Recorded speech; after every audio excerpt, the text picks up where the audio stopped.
abusuafo ene ewo eye parliament. Yes, abusuafo ene ewo eye parliament. Ene de the minority leader versus the majority leader. Abusua enyasem ketwa ewo eye parliament wo yinte ne course. Yes, yinte nsem a eye Mahama Ayariga. Abusua ene oka kire eye Alexander Afenyomarkins eye the minority leader. Abusua yinte ne nemra sese hada so ye be media GH. Body and subscribe, like, share. Ma for pension be atie no enya bi enti abusua eha yeni atem obehya ne nso e de amaye se ha abusuafo yeni atem ye adwen e na ye kire e woni ayehu ene ne ayete e wo ye social media so abusua yenko ne yetie nkomo aba abonten ani na efi parliament enti ma sese a bomodi anso be subscribe e de amaye eha e da so aye be media GH 8 minutes per leader. And I said, I don't know. Then he said, how about 10 minutes since each member is speaking for 5 minutes? And I said, well, 10 minutes should be fine because the main debate is tomorrow. The idea today was just to comment on, whatever the minister was. Times the way you do things. Don't take issue with me. With respect. I'm not taking. I just do not want to go there. I'm just controlling myself for today. Please, just controlling myself. Mr. Speaker, then you should talk to your side. You should talk to your side. I also deserve respect. You should talk to your side. That side, their behavior. Look at their behavior. They are backbenchers. They don't come into our matter. When your leader stood up, this side kept quiet. Mr. Speaker, don't worry. I'm able to take this up. Mr. Speaker, whenever any of their side is up, our side, accord them that respect. Mr. Speaker, you are not a leader. Farisa, you are not a leader. Sit down. You are not a leader. Sit down. You are not in leadership. Sit down. Sit down. Sit down. Sit down. You sit down. Let the backbench copy rightly from you. Sit down. Mr. Speaker, our concern is very simple.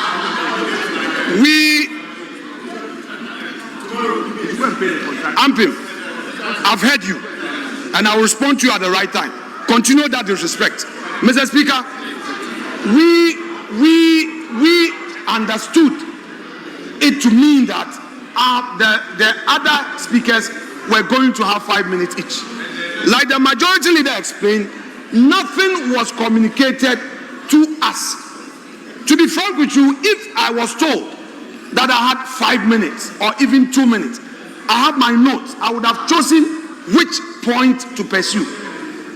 Mr. Speaker, this argument that somebody is keeping the time, what leader said was a true position. You could have gently moved across, communicated to Habib that this is the proposal. We would comply. But when you do this, you create. Then I will want to go by the rules. Now, this statement is made under Order 91. The first time that it is happening. Because I hear friends opposite indicating that this is not the first time there is an attempt to create a reserve. And that the goal for, goal for oil policy was meant to create a reserve. Fine. But at least at that time, we did not have the benefit of a coherent policy document presented to Parliament for us to consider, debate, and approve. Then it would have been part of the records of this House. Today there is a policy document presented to this House, and we are seeking to detract from the importance and the value of the presentation that has been made. I think this is most unfortunate. So, Mr. Speaker, my brother minority leader, it is not every day that you will prevail. You must learn to accept even when you are not prevailing. You have made your point.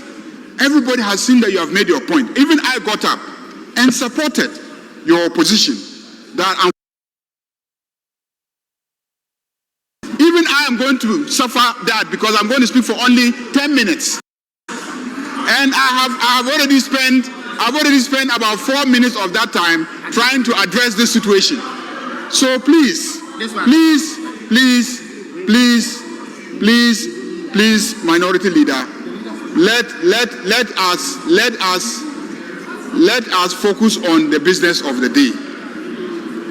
Mr. Speaker, there's going to be a full-blown debate on this matter. A full-blown debate tomorrow, just tomorrow. So tomorrow you will have the opportunity to say. Speaker, thank you for the opportunity to make a comment on the statement by the Finance Minister. Mr. Speaker, the Finance Minister came to this House with his technical team, sought the leave of the House to present to us a document he has conveniently titled, quote, Ghana Accelerated National Reserve Accumulation Policy 2026 to 2028.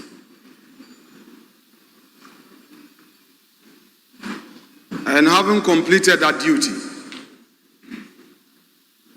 the 188 of his own side seem not to be excited. Mr. Speaker, we are not managing an economy to talk about numbers that have no direct correlation and benefit to the ordinary people on the streets of Accra. Mr. Speaker, the Finance Minister is here talking about inflation. What is inflation? When you go to the market and you cannot afford and you say inflation. Mr. Speaker, yes, you can, because you the Finance Minister came here talking to us about some 15-month import cover. Mr. Speaker, we are not interested in his economic theories. Mr. Speaker, the Finance Minister must know that this House is not interested in his new theory. Mr. Speaker, the people of Ghana, and I start from the youth, you promised them 1 job, 3 shifts. I expect you as a finance minister to come to this house to address us on effort you are making. It's been 1 year. 1 year. Your own constituent, give us data. How many people you've employed? In Jomoro, in Evaregila, in Efutu, the transport minister, the roads and highways minister, in his own constituency at Akroma. How many people have benefited from job creation policy? You come to this house, and you tell us 15-month import cover, and you come and spend a whole 1 hour when your people have no jobs. Mr. Speaker, even when you come to the recruitment, it's a complete scam. And I'll explain to you, the recruitment into police, immigration, prisons, you are now even telling the youth that they should go and buy forms. They should go behind computer and do aptitude tests. In this country, how many areas have internet? The youth are spending more. The youth who are already unemployed, they are borrowing to spend, to have access to computer. These are things that you have ignored. You've ignored. And you come and sit here and say, macro, nebedi. Macro, nebedi. Omedia was a macro any day. Finance Minister, what's it day? Macroeconomic and accumulation. My friend, Finance Minister, I'm not interested in your macro numbers. So I'm not interested. I'm interested in the bread and butter issues. Electricity. On paper, you have increased electricity tariffs by over 30%. Now, put the numbers on paper aside. Listen, for those of you who, because you are in government, you are ignoring the realities on the ground. Ghanaians cannot afford electricity. You should know this. These are the things you should introduce policies for reform. To reform, you are not doing that. You come here and say, Marco, I will not commend you for doing this.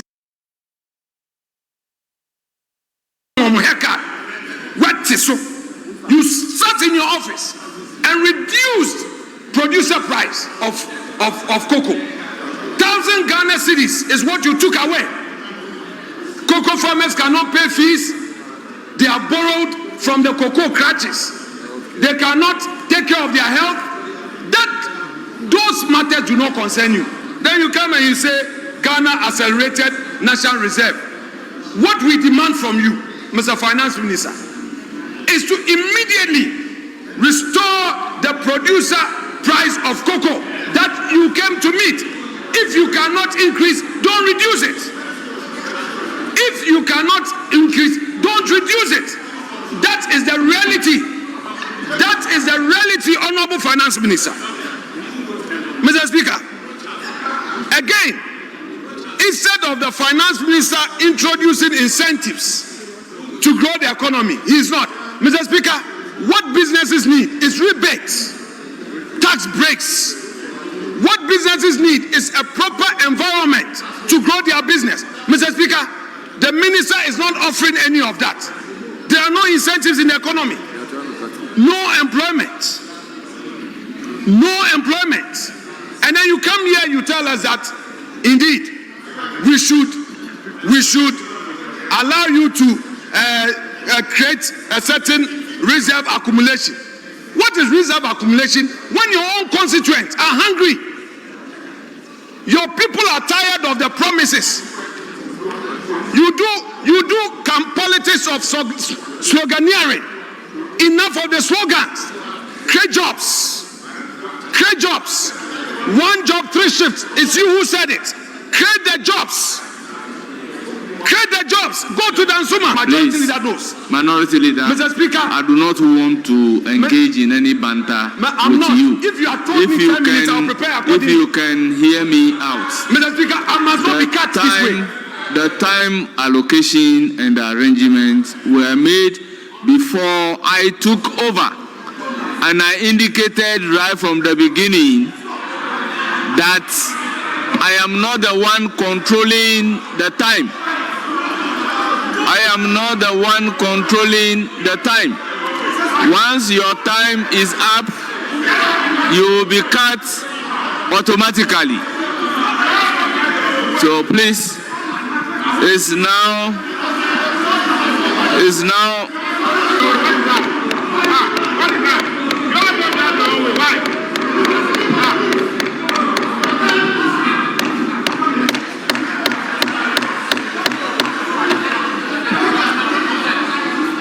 Honourable members, order. Honourable members, order.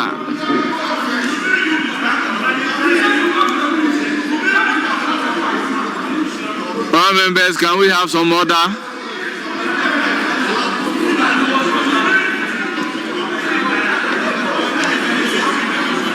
Honourable members, honourable members, let me make it clear that I indicated right from the beginning that I do not have control over the time. I did indicate. So once your time is up, it will be cut automatically. So, honourable members, it's now the turn.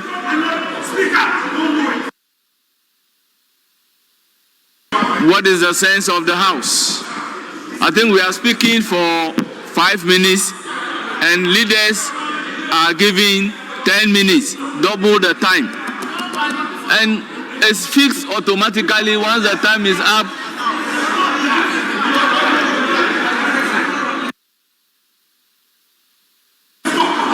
Let me hear the majority leader.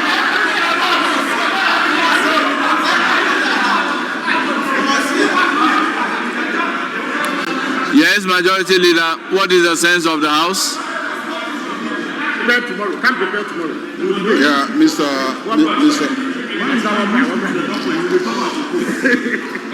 Speaker, I think there's some genuine misunderstanding. Genuinely. You are right, but also the minority leader is right. The reason why I say so is that as the debate proceeded, we had actually not taken a decision on the time to be allotted to leaders. We had not taken a decision. But whilst the debate was going on, my deputy whip consulted me and said, how many